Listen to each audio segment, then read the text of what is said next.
Mr. Speaker, the fall economic update in and of itself likely doesn't capture a whole lot of hoopla in this place or outside this place. However, I do believe that this statement is meant to be visionary in nature, or at least a budget is. And then the fall economic statement is meant to check in on the budget and see, okay, how is the government doing with regard to its vision and how it's serving the Canadian people? Are Canadians truly better off because this government is in place? That's really the question. That's what we're checking in on. Oh, sadly, no. So we repeatedly hear from the Liberal government that they, quote, have Canadians' backs. We hear this phrase quite often in this place and outside of this place. It's a term that the Prime Minister likes to use almost incessantly. But the question is, do they really? And that's what I want to explore in my time today. Because the reality is that many Canadians are actually finding it difficult. They're dumbfounded. They're dumbfounded by the Liberals' lack of care, lack of concern, and lack of wisdom. Food prices continue to rise, energy prices continue to skyrocket, and Canadians continue to have to beg in order to receive some sort of positive difference. That shouldn't be the case. In preparation for this fall economic statement, we asked for two things from this side of the House. We asked that there be no new taxes applied to workers or seniors, Canadians. We asked that there be no new spending, that every dollar that was committed to would be also equated to a dollar in savings. There'd be a match. Sadly, these two requests were entirely ignored. The Liberals' inflationary scheme will triple the carbon tax, which means the cost of home heating, the cost of gas, the cost of groceries will all continue to rise. During question period, when my Conservative colleagues and I have asked the members opposite if they would demonstrate just a wee bit of compassion and perhaps relent on the tripling of their carbon tax, the folks across the way have pulled out these crazy talking points and these obscure studies in order to try to convince Canadians that they're better off. As if to say Canadians don't understand the reality that is happening to them. As if to say that they can be demeaned and that it should somehow help them. How heartless. I have heard from many constituents who are struggling to meet their daily needs. They're hopeless and they're desperate. The Liberals can continue to use their tired talking points, but at the end of the day, the senior who is turning her thermostat down to 17 in order to be able to afford her heating bill won't be comforted by a Liberal talking point. The 1.5 million Canadian families that are accessing a food bank in a single month won't be comforted by a Liberal talking point. The 1 in 5 Canadians that are skipping meals in order to try to make ends meet won't be comforted by a Liberal talking point. These are realities. These are realities. This is the reality that Canadians face each and every day. And make no mistake, the Liberal carbon scheme is not an environmental plan, it is simply a tax plan. It's punitive. And it goes after our Canadians, the Canadian people who are working to put fuel in their vehicles so that they can go continue working. It's going after those individuals who have to heat their homes because, well, they live in Canada. It goes after those individuals who continue to produce food for us despite the attacks of this government because they care deeply for their land and the people who live here. The government is forcing the Canadian people to pay a whole lot to get a whole lot of nothing in terms of environmental impact. Canadians are struggling to get ahead, and they're asking for help.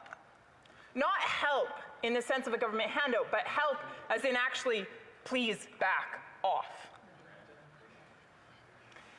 We are living in a credit card economy.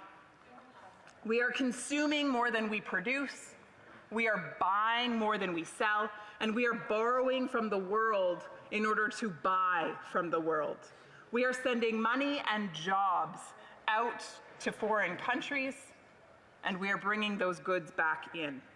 So others get the job, Others get the investment, others get the savings. Canadians, they get left with the debt. Governments don't have money of their own. What they have comes from taxation and borrowing. That's it. So the less revenue that is brought in through taxation, the less the government has to spend on things like social programs or healthcare or infrastructure or education. Unless, of course, they choose to borrow, which we know they've chosen to borrow a whole lot. Now, when the Liberals shut down the development of natural resources and drive investment out of our country, it's the individual people, the mums, the dads, the seniors, the workers, who have to pick up the bill.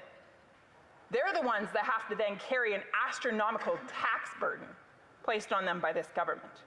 So it's perplexing as to why this government chooses to drive industry out of our country, chooses not to develop agriculture, not to develop manufacturing, not to develop natural resources. Let's talk about our superpowers, shall we? By halting energy development and penalizing farmers, the government is choosing to restrain two of our country's superpowers. Instead of focusing on the economic prosperity and the security of our country, the Prime Minister has advanced his anti-energy policies like the carbon tax, like C-69, and like C-48, proving that he is far more interested in his own plan, his own agenda, than he is in looking out for the well-being of Canadians. In Canada, we have the third largest oil reserves, and we are the fifth largest producer of natural gas.